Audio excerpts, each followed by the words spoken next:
Mileage ഉണ്ട്. Press ചെയ്യുമ്പോൾ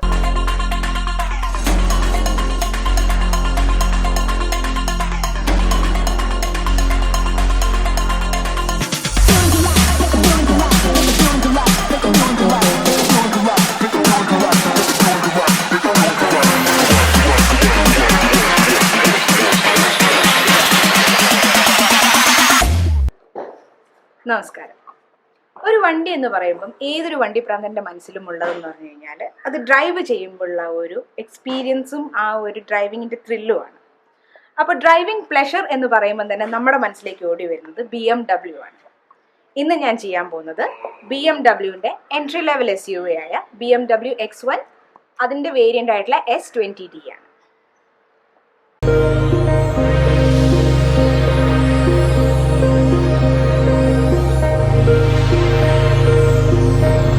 ഈ BMW അറിയപ്പെടുന്നത് തന്നെ ഡ്രൈവേഴ്സ് കാർ എന്നുള്ളതാണ്. അതായത് ഇതിൻ്റെ ആ ഒരു ഡ്രൈവിംഗ് കംഫർട്ട് ആണ് ഇതിൻ്റെ ഏറ്റവും വലിയ സെല്ലിംഗ് പോയിന്റ് ആയിട്ട് പറയപ്പെടുന്നത്. ഈ BMW X1 front wheel drive ആണ്. UKL പ്ലാറ്റ്ഫോമിലാണ് ഇത് ബിൽഡ് ചെയ്തിരിക്കുന്നത്.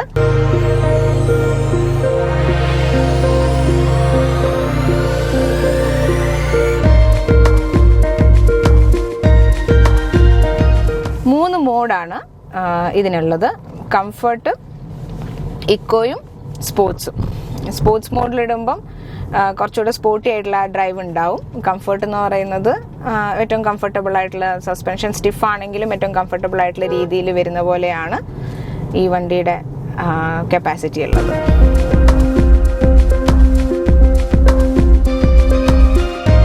ഇതിൻ്റെ 2 ലിറ്റർ ടർബോ എഞ്ചിൻ്റെ പീക്ക് ഔട്ട്പുട്ട് എന്ന് പറയുന്നത് 400 ന്യൂട്ടൺ മീറ്റർ ആണ്. So it's actually very good. ഈ വണ്ടിക്ക് നല്ല ഗ്രൗണ്ട് ക്ലിയറൻസ് ഉണ്ട്, 175 mm ഉണ്ട്. So it's very suitable for Indian road. Sport ഹോൾസും സാധനങ്ങളും ഒന്നും ആക്ച്വലി ഒരു പ്രശ്നമേ അല്ല. നമുക്ക് വളരെ നല്ല പോലെ ഡ്രൈവിംഗ് എൻജോയ് ചെയ്ത് കർവ്സിലൊക്കെ വളരെ നല്ല പെർഫോമൻസ് ആണ് ബേസിക്കലി ഇതിനുള്ളത്.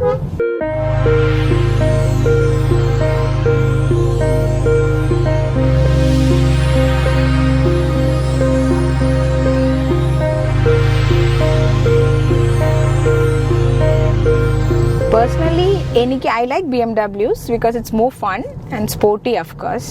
Corner handling superb ആണ്. നല്ല വളവുള്ള റോഡിൽ കൂടെ നല്ല രസമായിട്ട് നമുക്കിങ്ങനെ ഓടിച്ചു പോകാൻ പറ്റും.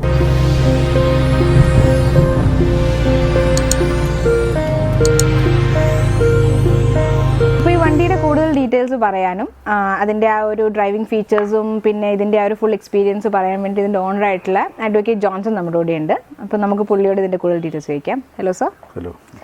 അപ്പോൾ ഈ വണ്ടി ഓൺ റോഡ് കോസ്റ്റ് എത്രയായത്? 46 lakhs ആണ് ഓൺ റോഡ് അല്ലേ?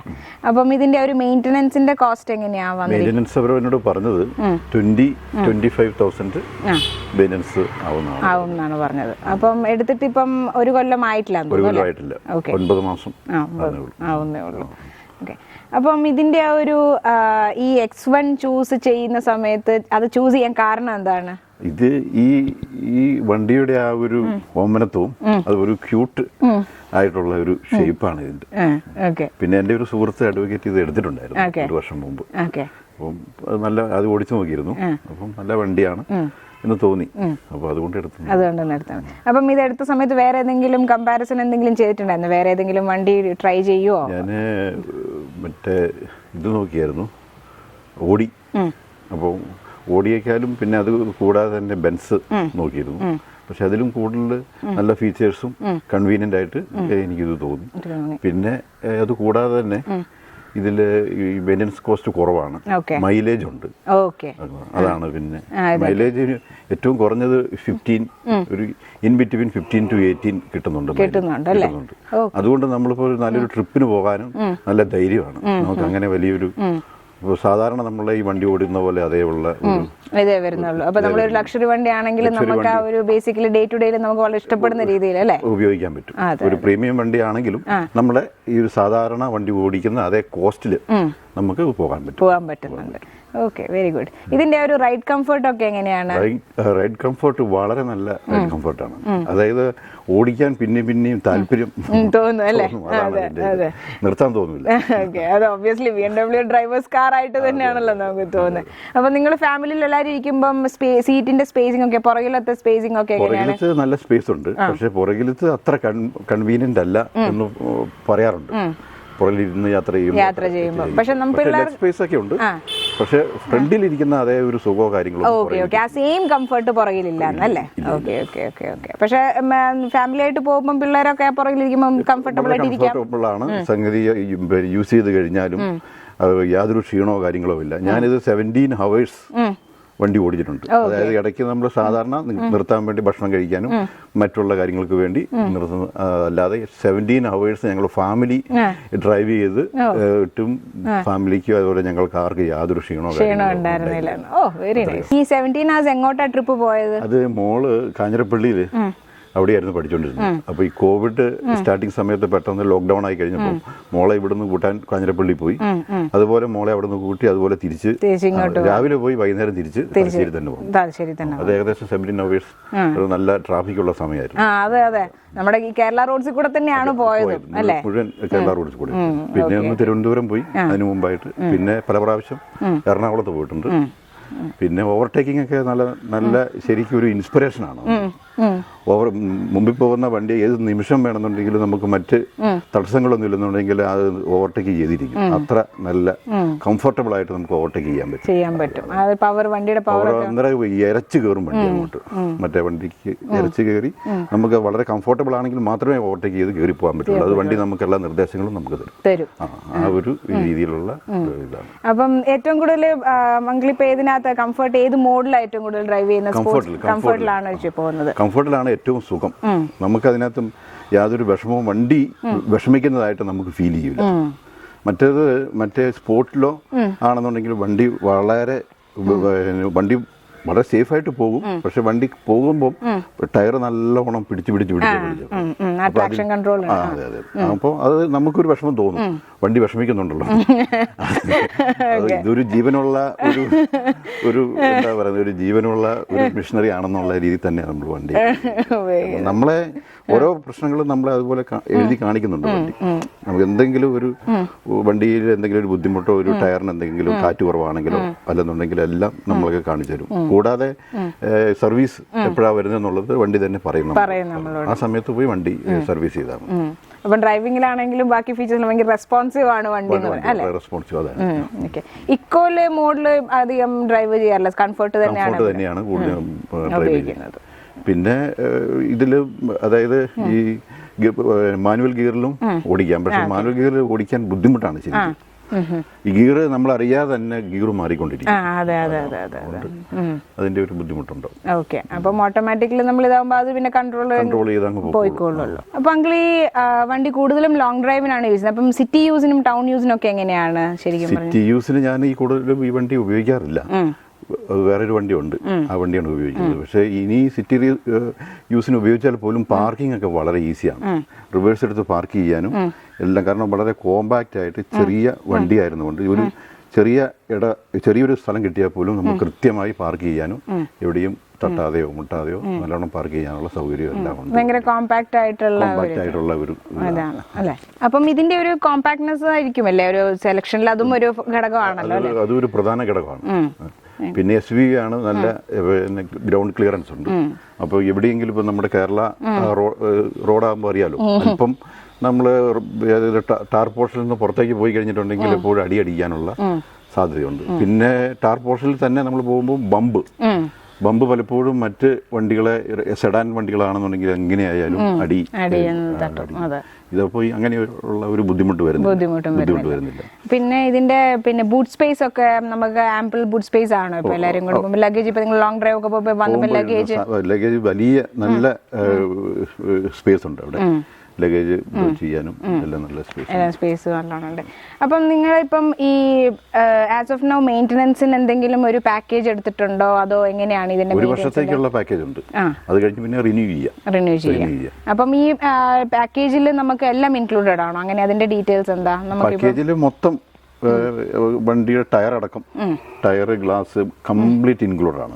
അത് സെക്യൂർ ഇൻഷുറൻസ് എന്ന് പറഞ്ഞിട്ട് ഈ പാക്കേജിന്റെ ഉള്ളിൽ തന്നെ ഒരു ഇൻഷുറൻസ് പാക്കേജ് ഉണ്ട്.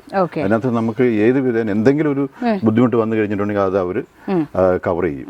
അതിനകത്ത് വരുന്നത് അവരുടെ ഒരു ചെറിയൊരു എക്സ്പെൻസ് മാത്രമേ ഉള്ളൂ. ലീഗൽ ഫോർമാലിറ്റീസ് ക്ലിയർ ചെയ്യാൻ വേണ്ടിയിട്ട്, ഒഫീഷ്യൽ ഫോർമാലിറ്റീസ് ക്ലിയർ ചെയ്യാൻ വേണ്ടിയിട്ടുള്ള ഒരു ചെറിയൊരു എക്സ്പെൻസ്. അത്രേ ഉള്ളൂ. ബാക്കിയെല്ലാം ഇൻക്ലൂഡഡ് ആണ്. അതൊരു ബെസ്റ്റ് ബെറ്റ് തന്നെയാണ്. അപ്പൊ നമുക്ക് എന്തുണ്ടായാലും നമുക്ക് ധൈര്യമായിട്ട് തന്നെ കവേർഡ് ആണെന്നുള്ള ഒരു ഇതല്ലേ.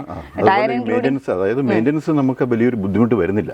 അതാണ് ഇത്രയും വിലയുടെ ഒരു വണ്ടിയാണെങ്കിലും പിന്നീട് നമുക്കിപ്പോൾ ഈ പറഞ്ഞ പോലെ ഒരു in between 15 lakhs to 10 lakhs to 15 lakhs വരെ ഉള്ള വണ്ടിയുടെ അതേ മെയിൻ്റെനൻസ് ഈ വണ്ടിക്ക് വരും. ഇതിനു മുമ്പ് ഞാൻ ഉപയോഗിച്ചുകൊണ്ടിരുന്നത് ഇതായിരുന്നു, മറ്റേ ഹോണ്ട സിറ്റി ആയിരുന്നു. ഏകദേശം അതിന്റെ മെയിൻ്റെനൻസ്, ആ മെയിൻ്റെനൻസ് അല്ല, എനിക്കാളും കുറച്ചും കൂടെ കൂടി ചെറിയൊരു വ്യത്യാസം വരുന്നുള്ളൂ. ഒരു കൺസിഡറബിൾ പ്രശ്നം വരുന്നില്ല.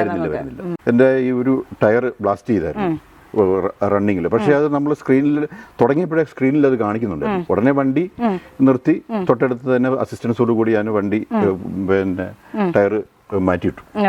മാറ്റിയിട്ട് കഴിഞ്ഞാൽ അവരെ ഞാൻ ഇൻഫോം ചെയ്ത് കഴിഞ്ഞാൽ അവർ വണ്ടി കൊണ്ടുപോയി ആ ടയർ മാറ്റി. അത് 22,000 ആണ് വണ്ടി ടയറിന്റെ വില. അത് അവർ 2,000 മാത്രമേ അവർ എടുത്തിട്ടുള്ളൂ അതിന്റെ എക്സ്പെൻസ്. ബാക്കി ടയർ പുതിയ വേറെ ടയർ ഇട്ട് കവർ ചെയ്തു. അപ്പോൾ അതുകൊണ്ട് തന്നെ നമുക്കത് അധികം ഒരു ബുദ്ധിമുട്ടുണ്ടായിട്ടില്ല. സാമ്പത്തിക ബുദ്ധിമുട്ടോ കാര്യങ്ങളൊന്നും ഉണ്ടായിട്ടില്ല. ഇതിപ്പം ഇത് EVM ഓട്ടോക്രാഫ്റ്റ് കോഴിക്കോടാണെന്ന് തോന്നുന്നു. കോഴിക്കോട്, എറണാകുളമാണ് അവിടെ ഒരു ബ്രാഞ്ച്. കോഴിക്കോട് തന്നെ അതിന്റെ സർവീസിംഗും ഉണ്ട്. അപ്പം ഈ തലശ്ശേരി കുറച്ചുകൂടെ ആക്സസിബിൾ ആണ് കോഴിക്കോട് ആയതുകൊണ്ടെന്നുള്ള പോലെ. അത് അവർ ഇവിടെ വന്ന് കൊണ്ടുപോയി നമ്മൾക്ക് വേണമെന്നുണ്ടെങ്കിൽ അവിടെ പോയി അല്ലെങ്കിൽ അവർ ഇവിടെ കൊണ്ടുവന്ന് തിരിച്ചു തരും. പിക്കപ്പ് ആൻഡ് ഡ്രോപ്പ് എന്തെങ്കിലും ചാർജ്? ഒന്നുമില്ല. Very good. അപ്പം ഈ ബൈയിങ് എക്സ്പീരിയൻസ് എങ്ങനെയുണ്ടായിരുന്നു? ബൈയിങ് എക്സ്പീരിയൻസ് ഞാനിത് കോഴിക്കോട് ഷോറൂമിൽ നിന്ന് ഈ വണ്ടി കണ്ടു. വണ്ടി കണ്ടത് കഴിഞ്ഞ പാടെ എനിക്ക് താല്പര്യമായി. ഞാൻ വണ്ടി ബുക്ക് ചെയ്തു. കാര്യങ്ങളെല്ലാം വളരെ പക്കായാണ്. നമ്മൾ പറയുന്ന ഡേറ്റിലും സമയത്തും സംഗതി വളരെ നീറ്റായിട്ട് തന്നെ കാര്യങ്ങൾ നടന്നു. എന്തായാലും ഒരു 2 ദിവസം ഡിലേ വന്നിട്ടുണ്ട്. വണ്ടി അവർ പറഞ്ഞ ഡേറ്റിലൊക്കെ 2 ദിവസം ഡിലേ വന്ന് അവർ വണ്ടി ഡെലിവറി ചെയ്തു. ഷോറൂം പോയി എടുക്കുക ചെയ്തത്? കോഴിക്കോട് ഷോറൂമിൽ നിന്ന് എടുക്കുക, അവിടെ പോയി എടുക്കുക. അവിടുന്ന് പിന്നെ ഡ്രൈവ് ചെയ്തിങ്ങി പോകും. കൂടാതെ എറണാകുളം ഷോറൂമിലും പോയിട്ടുണ്ട്.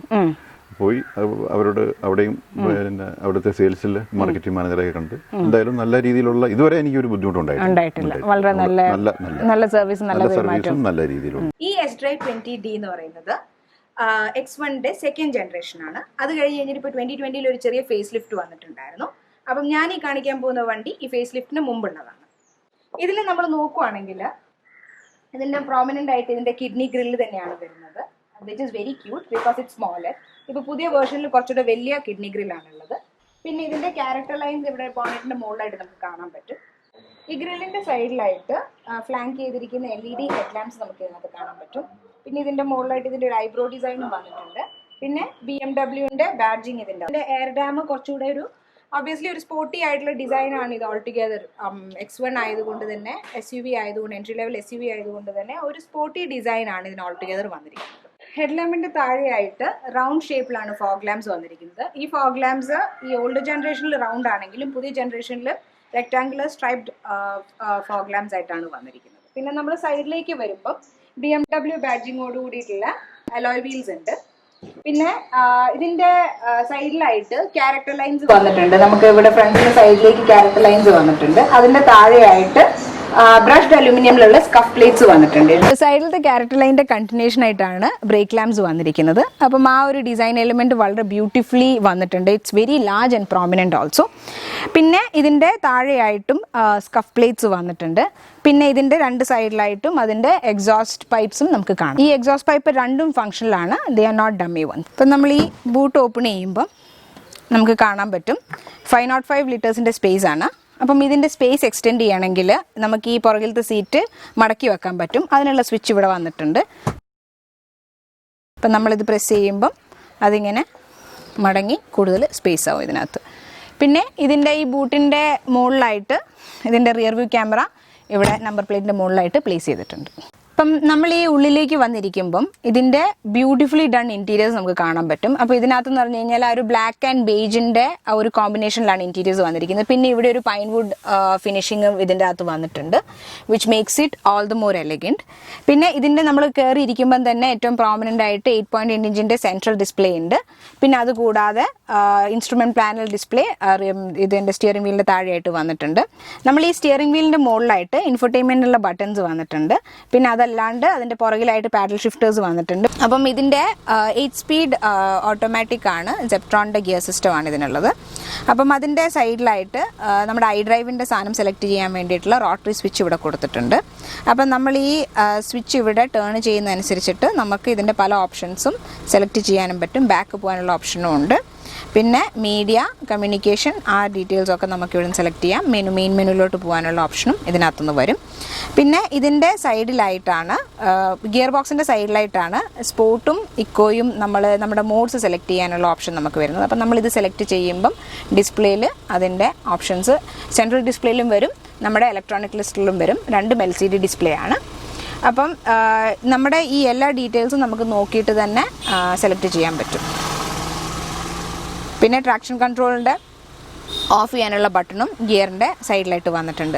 പിന്നെ ഇവിടെ ആവശ്യത്തിലധികം സ്റ്റോറേജ് സ്പേസ് നമുക്ക് കാണാൻ പറ്റും. ഗിയറിൻ്റെ സൈഡിലായിട്ട് നമുക്ക് ഇഷ്ടംപോലെ സ്റ്റോറേജ് സ്പേസ് വന്നിട്ടുണ്ട്. അപ്പം ഇവിടെ നമുക്ക് കപ്പ് ഹോൾഡേഴ്സും ഉണ്ട്. പിന്നെ ഇവിടെ കീ ഹോൾഡർ ആയിട്ടുള്ള ഒരു പോർഷൻ ഇവിടെയും വന്നിട്ടുണ്ട്.